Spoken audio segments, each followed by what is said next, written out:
All right, welcome everyone to Gateway Baptist Church, our evening service. And these first few minutes we'll be looking into Genesis chapter 5. Our devotionals have ranged that far.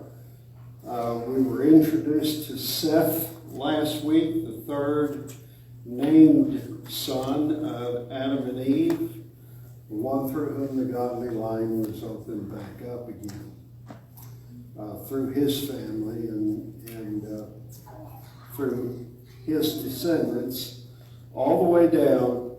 And it's an important lineage to trace because this follows all the way through the godly line, all the way up to the Lord Jesus Christ, and all the way up into the future, to the eternal kingdom of God. So what is established in this particular family line is of extreme importance. Now, we know that the godly line was lost through Abel because of his murder by Cain, and it was reestablished then by Seth. So we covered that in the first 5 verses of chapter 5 last week.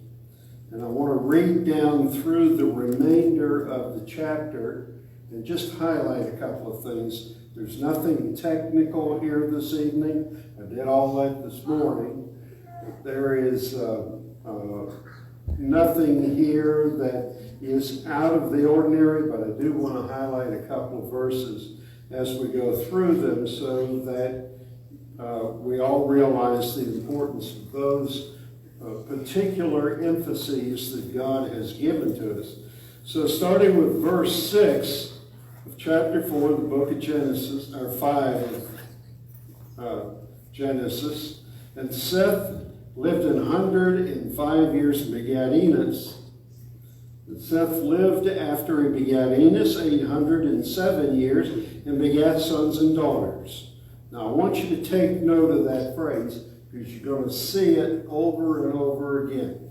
He begat sons and daughters, and all the days of Seth were 912 years, and he died.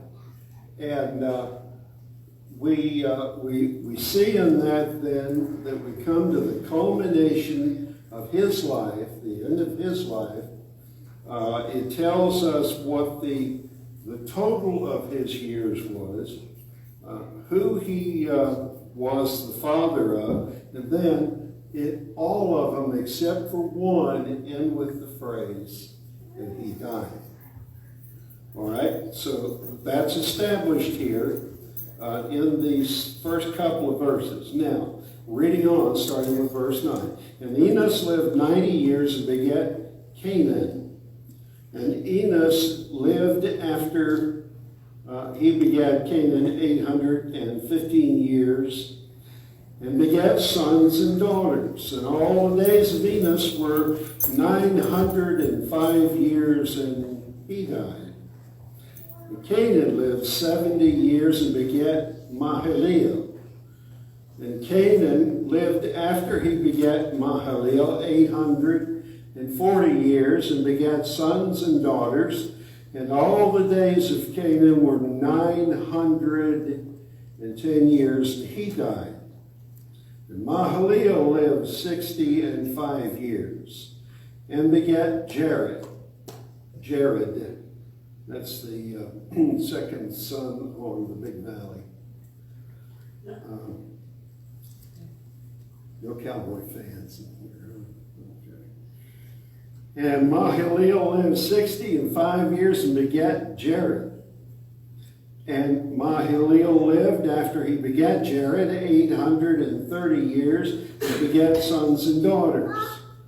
And all the days of Mahalalel were 895 years, and he died. And Jared lived 162 years, and he begat Enoch. And Jared lived after he begat Enoch 800 years, and begat sons and daughters, and all the days of Jared were 962 years, and he died. And Enoch lived 65 years and begat Methuselah. Now we get into the important names that we remember. These are the names that stand out because we've been taught this all of our lives from the earliest days in Sunday school and Bible school all the way through. Enoch had a special relationship with God, and Methuselah was the man who lived longer than anybody else on the face of the earth. So this is where they are, and this is where we get that particular information. And it says, and Enoch lived 65 years and begat Methuselah. And Enoch walked with God after he begat Methuselah 300 years and begat sons and daughters. And all the days of Enoch were 365 years. And Enoch walked with God, and he was not, for God took him.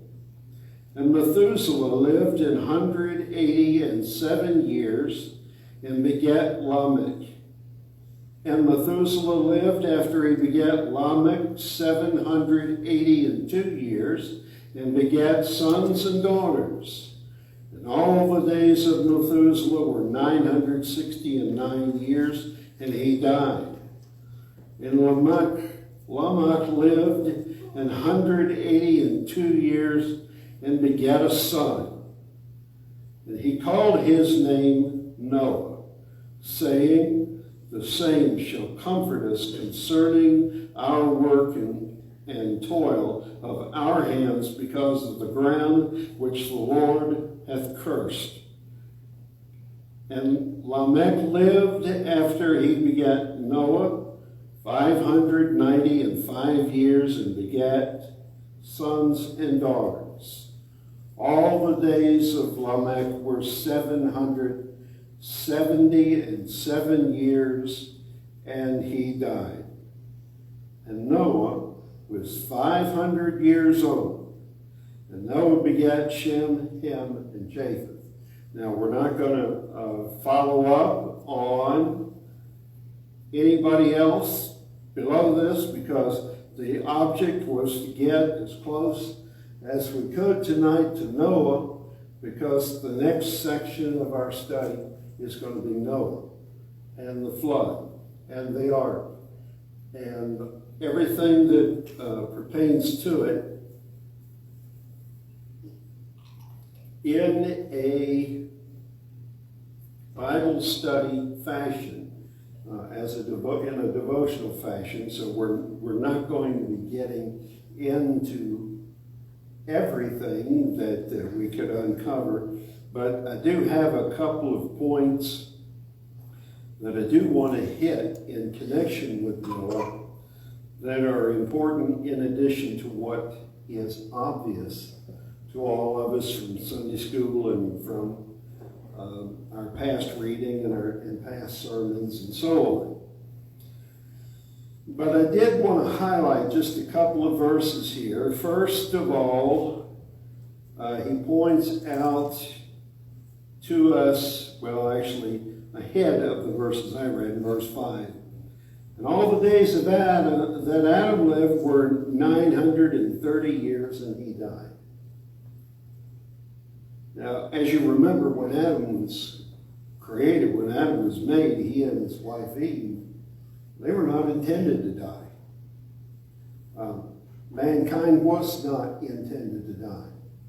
But the thing that made the difference was in chapter 3 of the book of Genesis. Sin entered into the world through Adam and Eve. Now, according to the writer of Hebrews, Paul, it is appointed unto man once to die, and after this the judgment. But there are exceptions. And our very first exception we saw here in this chapter in the book of Genesis, and that was Enoch. The second exception that we know about was Elijah, much later on, during the times of the prophets.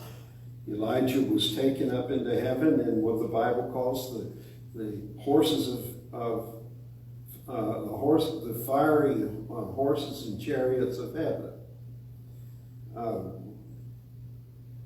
Did he really go up into heaven in a horse and chariot? I don't know. I don't care. But whatever it was, caused the writer of those words to use the terminology he was familiar with and knew. I personally, if I were to make a choice, would say, yeah, he went up into heaven in a chariot and horses of fire. And not just because of my love for the equine world either, but that's what the words say. And so I don't have any reason to doubt it. If you want to talk to somebody sometime, or if you ever do talk to somebody sometime who will tell you that they can't quite buy that, you just tell them that's all right. Because whether they were horses and chariots of fire is not the important takeaway from that passage. We want to draw attention to the fact that God is righteous, He's good, He's always good, He's good to His people, and He has special gifts, special jobs, and special rewards for His people. And Elijah was being rewarded in a very special way in what God chose as the medium of His extrication from the earth. I don't know and I don't care. God took him. Now that brings us back over here to verse 24. Enoch walked with God. Now you'll remember it wasn't until we got to the 5th chapter of Genesis that we find that man began to walk with God again. And the righteous relationship between man and God was reestablished, or was reconnected, I guess we could say. And he tells us here in verse 24, Enoch walked with God. He was in that line. This line of Seth. These are those who are in that godly line, influenced by probably Adam and Eve, influenced by what they knew and heard and saw and read concerning God. I believe there was a written record. We don't have it, but I believe there was one. There's some strong indication up here in verse 1 of chapter 5 that there was a written record of some kind. Because we see here the book of the generations, or the histories of Adam. In the day when God created man in the likeness of God made he him. I believe there was a written record. Now, I'm not going to find anybody over it, but I think there's plenty of leeway there and plenty of reason for believing that God left with His people a written record. They had language, they had speech, they had all means of communication. God was going to make man complete in all areas, but not give him the means to write and communicate. I don't think that would be a very efficient God. So I think He gave man everything that he needed in order to be able to communicate, and especially to communicate with Himself, with God. Now, it says here that God took him. What does that mean? Well, in the Hebrew, this phrase, took him, means took him. You can translate that into Greek if you want, and took him still means took him. God took him. God somehow took him out of this world to be in His presence for a purpose, a specific purpose known only to himself. God doesn't have to share his purposes with us. We're just not that important. Then Lamech, there's an important verse here that deals with Lamech, and that is verse 29. And he called his name Noah, saying, the same shall... All right, here's what I want. He called his son's name Noah. And then he gives this prophecy. This same shall comfort us. He'll be a comfort to us. He is going to be the kind of character, the kind of person who will one day bring us into a right relationship with God. He is going to bring us that comfort. Comfort begins in the heart, not with your body. It begins in your mind and in your heart. And so he's going to bring comfort to us.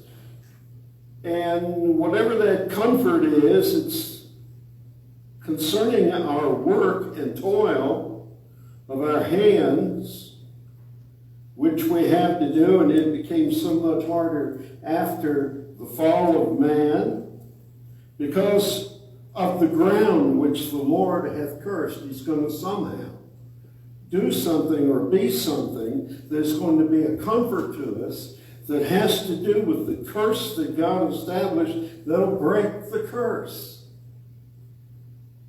How about that? And this is at his birth. He's going to break the curse. Now, how's he going to break the curse? He's going to be a man of God. He's going to raise 3 men of God. He's going to give his 3 sons 3 wives who are women of God, so that they form 4 righteous couples on the face of the earth, and we are led to believe the only righteous couples on the face of the earth.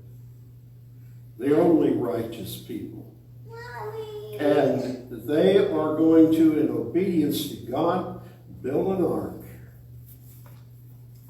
In obedience to God, I said. And God is going to judge the sin of the world. And that's where we're going to leave it.